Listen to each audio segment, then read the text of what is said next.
Hey y'all, Jeremy here. Just wanted to kind of continue the series. This is part 6, and if you see me reading, it's because I actually wrote these things down, and I kind of just want to remember them, okay? So after the first couple of weeks in the hotel, the next big step was actually finding our own place to rent. And honestly, that was one of those moments where life started to feel a little more normal.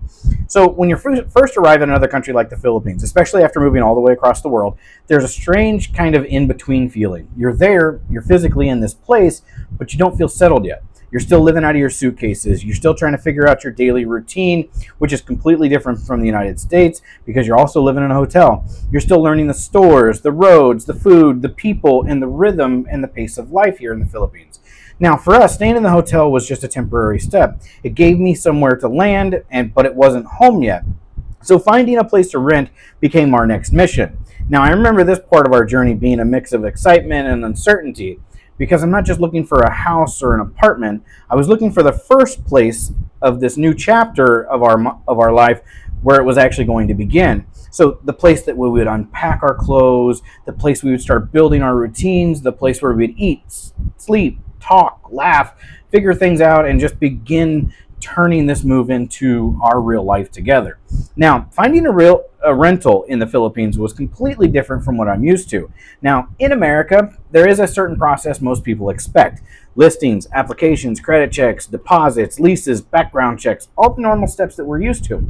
Here, it feels a little more personal and more flexible in some ways, but very unpredictable.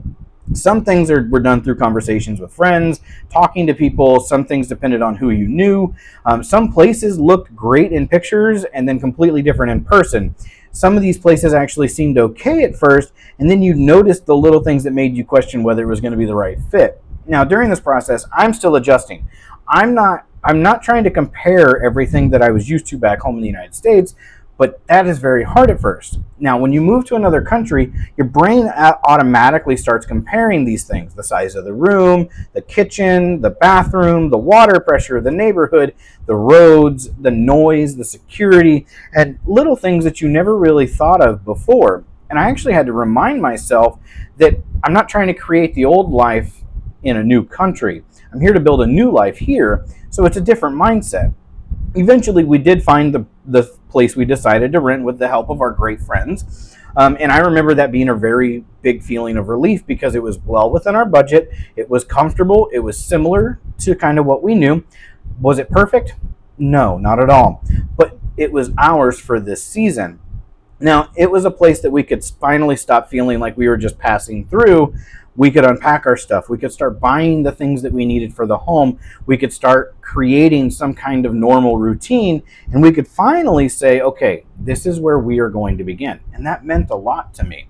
Because up to that point, everything still felt temporary. Being in that hotel is temporary. The meals, the routines. But finding this place actually gave us a starting point. It gave us a base. It gave us a place to begin building our family life here in the Philippines. Now, looking back now, I do realize that first rental was not about having just a roof over our heads. It was part of this transition. It was one of those first real steps in me going from I moved here to now I live here. Now, there's a big difference between those two things. Moving somewhere is the physical part. Living somewhere is when you start learning how to belong there. And that first place was really where a lot of that started. And it's where I began adjusting to my daily life more deeply. It's where I started learning what worked, what didn't work, what I missed, what I appreciated, and what I really needed to let go of. It was also where I started understanding that building a life does not always look exciting from the outside. Sometimes it's just finding a rental, buying basic household items. Sometimes it's figuring out where to get groceries or supplies. Sometimes it looks like learning how to live with less convenience but more family all around you. And that was a big lesson for me. Because in America, I think we sometimes measure our progress by how impressive things look. But in this season, progress was really simple. Progress was having a place to lay my head at night. Progress was having somewhere safe for our family.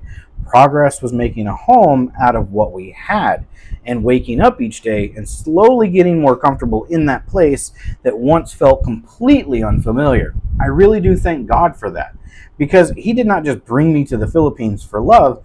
He used this place to teach me patience, teach me humility. He used this place to show me that home is not always about the building. Sometimes home is the people.